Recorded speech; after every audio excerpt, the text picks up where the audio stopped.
एक तो मोदी जी ने बहुत देश को निराश किया है। देखिए, ये यात्रा जो है देश के लिए बहुत नुकसान की साबित हुई है। मैं इसके दो तीन कारण बताता हूँ। और मोदी जी ने कल्पना नहीं की होगी कि अमेरिका में उनके साथ ऐसा होगा, और उन्होंने ये भी अपेक्षा नहीं की होगी कि उनकी अनुपस्थिति में भारत में जो हुआ वो भी हो जाएगा। और उनके लिए निराश होने के कई कारण हैं। जो असम के चीफ मिनिस्टर ने जो उनका सबसे बड़ा नुकसान किया है वो अपनी जगह है, और उनको उसकी सज़ा मिलेगी, निश्चित रूप से मिलेगी। क्योंकि उन्होंने चीफ मिनिस्टर ने बीजेपी का भी बहुत नुकसान किया, प्रधानमंत्री की छवि का भी बहुत नुकसान किया, और देश का भी बहुत नुकसान किया। वो एक बहुत ही अप्रत्याशित घटना है, और देश के किसी भी मुख्यमंत्री ने कभी इस तरह का काम नहीं किया है जैसा इन्होंने किया है। उसका सबसे बड़ा कारण भी यह है कि मोदी जी ने और गृह मंत्री ने उनको जितनी छूट दे रखी है कि उनको नॉर्थ ईस्ट का प्रधानमंत्री बना के रखा था, तो ये उसी का परिणाम है। देखिए, मोदी जी ने अमेरिका में जो हुआ वो हमारे लिए कितने नुकसान का, मैं आपको थोड़ा सा बताता हूँ।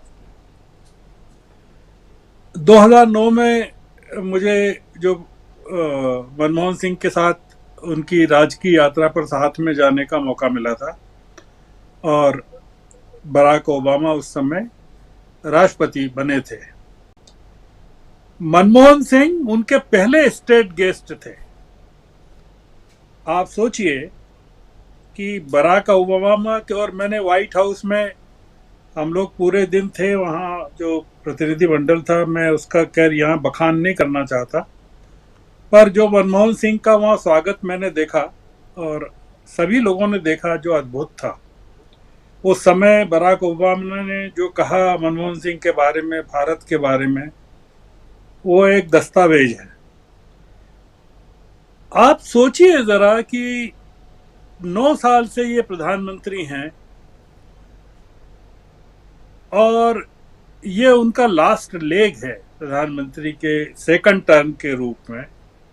2024 में क्या हो सकता है पता नहीं।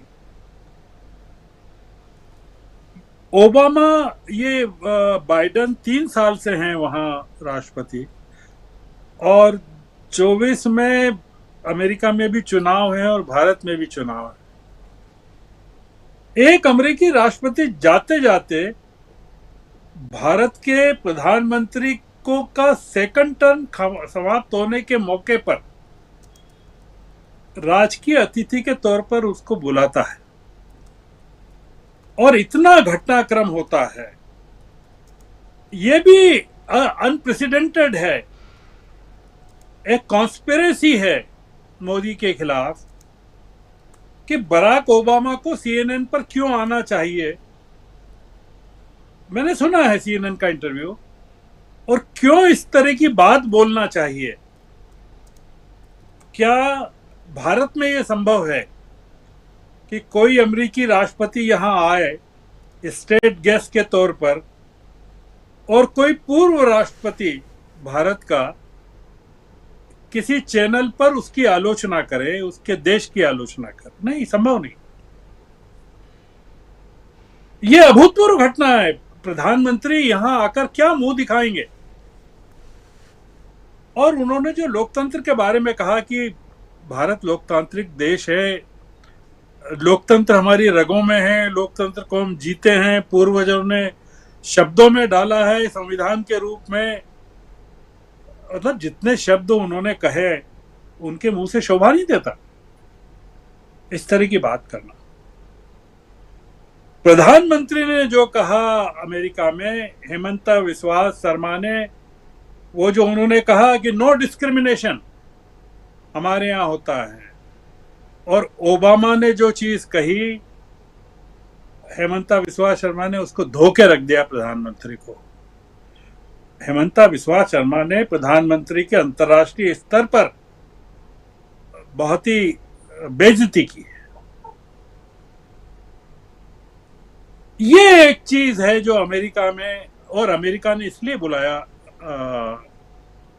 राजीव जी, कि अमेरिका को पता है कि पॉलिटिकली आपके यहाँ भारत में नरेंद्र मोदी की हुकूमत के खिलाफ एक तरह का अस्थिरता पैदा हो गई है, और 2024 को लेकर अमेरिका आश्वस्त नहीं है कि भारत में राजनीतिक स्थिरता किस तरह की होगी। उनको जो करना था उन्होंने कर लिया। आपको क्या मिला वहां से? जो आपने रक्षा के क्षेत्र में समझौते किए, अंतरिक्ष के क्षेत्र में किए, H1B वीजा के क्षेत्र में किए, भारत के आम नागरिक के लिए आप अमेरिका से क्या लेके आए हैं? हथियारों के क्षेत्र में किए, आप कुछ नहीं लाए। मतलब प्रधानमंत्री तो अमेरिका से खरीदारी करके आए हैं और भारत को का पैसा वहां लगा के आए हैं, जिसका कोई लाभ भारत के नागरिक को नहीं मिल रहा है। इसमें पूरा अमेरिका का फायदा है। और वहां जिस तरह के प्रदर्शन हुए वो अपने आप में अलग चीज है। और प्रेस कॉन्फ्रेंस तो आप देखिए कि किस तरह की है, उसमें किस तरह का सवाल पूछा गया और किस तरह का प्रधानमंत्री ने जवाब दिया। तो ये अमेरिका यात्रा बहुत भारत के लिहाज से, भारतीय जनता पार्टी के लिहाज से और देश के लिहाज से काफी तकलीफ वाला मामला है। प्रधानमंत्री उसको कैसे डिफेंड करेंगे और लोकतंत्र जिसकी बात करके आए उसको अब यहाँ कैसे दिखाएंगे कि यहाँ लोकतंत्र है भारत में, ये एक बहुत बड़ी कसौटी प्रधानमंत्री के सामने खड़ी हो गई। जो बिहार में हुआ है राजीव जी, वो बहुत बड़ी घटना है। वो बड़ी घटना इसलिए है कि अब उसको रिवर्स नहीं हो सकती है, रिवर्स नहीं की जा सकती है। और ये लोग जो आ गए हैं अब सामने, ये जब पीछे लौटने वाले नहीं है। 15 दल जो आए हैं, उनकी जो सम्मिलित ताकत है, उन 15 दलों के जो राज्य हैं, उन राज्यों की जो आबादी है, ये उसके मैंडेट के साथ आए थे पटना में। आप सोचिए कि कितना बड़ा देश का समूह इस समय इन विपक्षी दलों के साथ है। इसका मतलब ये कि ये जो तमाम लोग हैं, देश है, एक बड़ी आबादी प्रधानमंत्री के नेतृत्व को अस्वीकार करने के लिए तैयार बैठी है। तो अब जो चिंता है वो ये कि क्या विपक्षी दल, और खास करके जैसा आपने भी कहा राहुल गांधी के बारे में, राहुल गांधी ने जो घोषणा की है कि हम बीजेपी को सब जगह से गायब कर देंगे, जो उनके शब्द हैं कि गायब कर देंगे। और वो ये भी कह रहे हैं कि ये विचारधारा की लड़ाई है। ये एक लड़ाई जो है, ये जो विपक्ष और बीजेपी के बीच में है, जिसका नेतृत्व मोदी जी कर रहे हैं, ये एक निर्णायक फेज में पहुंच गई है। और अब हमको तैयार रहना चाहिए बड़ी घटनाओं के लिए, और उसकी शुरुआत हमको मानना चाहिए कि प्रधानमंत्री के इजिप्ट पहुंचे हैं। इजिप्ट से लौटने के बाद हमको अपेक्षा करना चाहिए, उम्मीद करना चाहिए, संभावनाएं व्यक्त करना चाहिए कि देश में कुछ बड़ी घटनाएं जन्म लेने वाली है। और विपक्ष ने जो अपने ऊपर जिम्मेदारी ली है, वो इतनी बड़ी जिम्मेदारी है कि देश को निराश नहीं करें ये लोग। आपने देखा पटना में क्या हुआ। आम आदमी पार्टी के बारे में जो हम सब लोग बात कर रहे थे, पूरा देश बात कर रहा था, किस तरह से आम आदमी पार्टी ने लेट डाउन किया वहां विपक्ष को। वो एक अलग मुद्दा है, मैं उसको नहीं कह रहा हूं। पर शिमला की जो बैठक है, और जो प्रशांत जी ने भी कहा, जिस ओर इशारा किया, ये एक बड़ा मील का पत्थर साबित होने वाली है देश के आगे।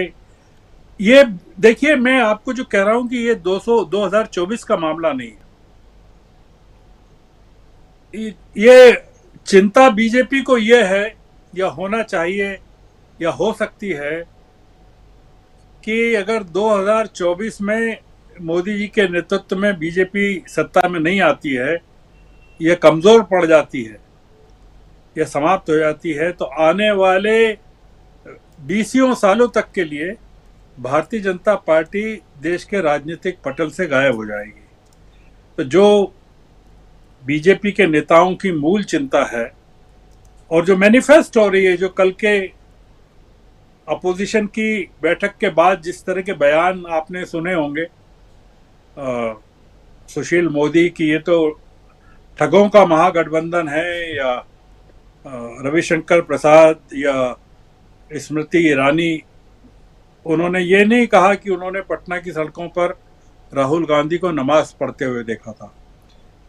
वो अपने अमेठी का तो बोल चुकी थी, इस बार उन्होंने इस शब्द का इस्तेमाल नहीं किया। ये बौखला गए हैं।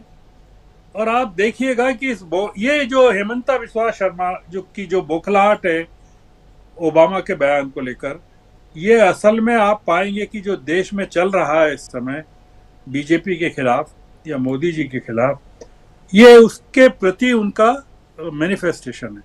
ये टोटल जो फ्रस्ट्रेशन है आप पाएंगे कि धीरे धीरे और बढ़ने वाला है।